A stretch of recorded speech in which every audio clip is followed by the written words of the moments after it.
అందరికీ నమస్కారం. నేను మీ కిరా కార్పేని. నగిరి మాజీ ఎమ్మెల్యే, మాజీ మంత్రి, మాజీ చైర్మన్ అయినటువంటి ఆర్కే రోజా గారికి తిరుపతి ఈస్ట్ పోలీసులు నోటీసులు పంపించారు. అంటే బిఎన్ఎస్ఎస్ 35 సబ్సెక్షన్ 3 అంటే రోజా గారు ఏం చేస్తారు, ఏంటి సెక్షను, మరి ఆర్కే రోజాకి ఎందుకు తిరుపతి ఈస్ట్ పోలీసులు నోటీసులు ఎందుకు పంపించారు, ఇదంతా ఏంది, ఆర్పిఎం మాట్లాడుతున్నారని చాలా మంది డౌట్ రావచ్చు. అంటే ఆర్కే రోజా లేనిపోని వాటికి శాంతి భద్రతలకి ఆటంకం కలిగించేటట్టు, ప్రజల్ని ఇబ్బంది పెట్టేటట్టు కూడా పేటీఎం మనుషుల్ని వేసుకొని నడి రోడ్డు మీద ధర్నాలు చేస్తూ ఉంటది. ఎందుకు చేస్తుంది అని మైకి తీసుకెళ్లి మూతి దగ్గర పెడితే కారణం తెలియదు. అన్న చెప్పాడు, నేను చేస్తున్నా. తిరుపతిలో ఎన్ని రోడ్లు ఉన్నాయో ఎవరిని అడిగినా తిరుపతిలో కూడా చెప్పలేరు. ఆర్కే రోజాకి తెలుసు ఎన్ని గొంతులు ఉన్నాయి, ఎన్ని వీధులు ఉన్నాయి, ఎన్ని రోడ్లు ఉన్నాయి. మొత్తం ఆర్కే రోజాకి, బొమ్మన కరుణాకర్ రెడ్డికి వాళ్ళిద్దరూ తెలిసినంతగా తిరుపతి రోడ్లు ఎవరికి తెలియదు. ఈ బొమ్మన కరుణాకర్ రెడ్డి, ఆర్కే రోజా ఇద్దరు కూడా సంబంధం ఉండదు, సమస్య ఏంటో తెలియదు.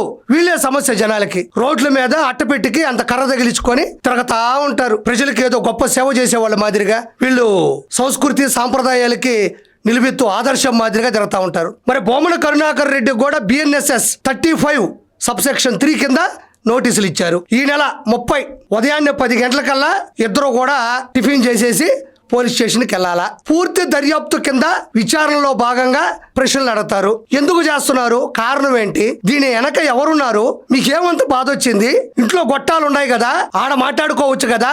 రోడ్ల మీద ఇప్పుడు పిల్లలు స్కూల్కి వెళ్తా ఉంటారు, కాలేజీలకు వెళ్ళే వాళ్ళు ఉంటారు, పనులకు వెళ్ళే వాళ్ళు ఉంటారు, బ్యాంకులకు వెళ్ళే వాళ్ళు ఉంటారు.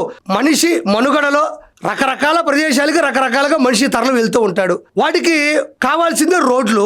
ఆ రోడ్ల మీద తిరుపతి రోడ్లన్నీ వీళ్ళిద్దరివే. ఆయన ఒక పక్క, ఈ ఒక పక్క, ఇద్దరు కలిసి తిరుమలని ఇబ్బంది పెట్టిన సందర్భాలు ఉన్నాయి. ఆయన తిరుమలలో ఎలాంటి అఘాయిత్యాలు చేశాడో, ఈవిడ టూరిజం పేరుతో తిరుమలలో ఎన్ని లడ్లు అమ్ముకుంది, లేదంటే టూరిజం మీద ఎన్ని టికెట్లు అమ్ముకుంది, దర్శనాలు, మంచి మంచి దర్శనాలు, పైన ఎన్నిసార్లు ప్రెస్ మీట్లు పెట్టింది. ఇద్దరికి కొంచెం సారూప్యత ఉంటది. ఇద్దరు కూడా సమానమైన వాళ్ళే. తిరుమల విషయంలో ఇద్దరు ద్రోహులే.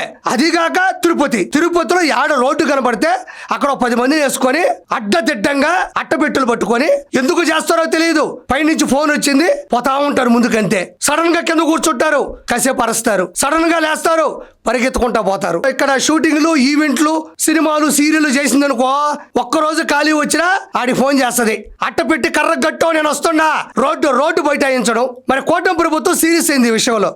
మాటికి పదే అంటే ప్రజలందరూ చూస్తుండగా ఏదో కూటమి ప్రభుత్వం తప్పు చేసేసింది, ఆర్కే రోజా, బొమ్మన కరుణాకర్ రెడ్డి దాన్ని నిలదీస్తున్నారు అని చిత్రీకరించడానికి, జనాలు ఏదో అనుకోవడానికి, వాళ్ళని తప్పుదోవ పట్టడానికి వీళ్ళు వేసేటువంటి స్టంట్ ఇది. కానీ ప్రజలకు తెలుసు ఎందుకు ఓడగొట్టారు అంటే ఇలాంటి చేష్టాలు 2019 నుంచి 2024 మధ్యన పొంకాలుగా చేశారు కాబట్టి ఆ భగవంతుడు వీళ్ళని ఓడగొట్టాడు. ఇంకా ఆడి పోయేది జనాలను ఇబ్బంది పెట్టేది, ఏదో చిత్రీకరించడానికి, భ్రమింపు చేయడానికి వీళ్ళందరూ కూడా వేసేటువంటి డ్రామా. మరి కూటమి ప్రభుత్వం చూస్తూ ఊరుకుంటుందా? ప్రజల్ని ఇబ్బంది పెట్టే విధంగా ఈ వ్యతిరేక చర్యలు, శాంతి భద్రతలకి ఆటంకం కలిగించడం ఒప్పుకోరు కదా. సో తిరుపతి ఈస్ట్ పోలీసులు 35 సబ్సెక్షన్ 3 కింద నోటీసులు ఇచ్చారు. ఇదో చిన్న చితకా కేసేం కాదు ఇది. ప్రజలకి ఇలా ఆటంకం కలిగించడం, ఇబ్బంది పెట్టడం, వాళ్ళ పనులు వాళ్ళు చేసుకోనికుండా ఉంచడం అనేది పెద్ద సెక్షనే. ఈ నెల 30వ తారీఖు ఇద్దరు కూడా, బొమ్మన కరుణాకర్ రెడ్డి, రోజారెడ్డి ఇద్దరు కూడా తిరుపతి ఈస్ట్ పోలీసుల సమక్షంలో విచారణకు హాజరవ్వాలి, దర్యాప్తు చేపడతారు. ఎందుకు ఇలా చేస్తున్నారు, దీని వెనక ఎవరున్నారు, దీని ఉపయోగం ఏంటి, వాళ్ళ పార్టీకి ఎందుకు పదే చేస్తున్నారు, మొత్తాన్ని కూడా రాబట్టి ఖచ్చితంగా పోలీసులు 100% మీడియా వరకు అందిస్తారు. తప్పుడు ప్రచారాలు ఒకటొకటి వెలుగులోకి వస్తాయి. కాబట్టి ఖచ్చితంగా ఆర్కే రోజా, బొమ్మన కరుణాకర్ రెడ్డి చేసింది తప్పు.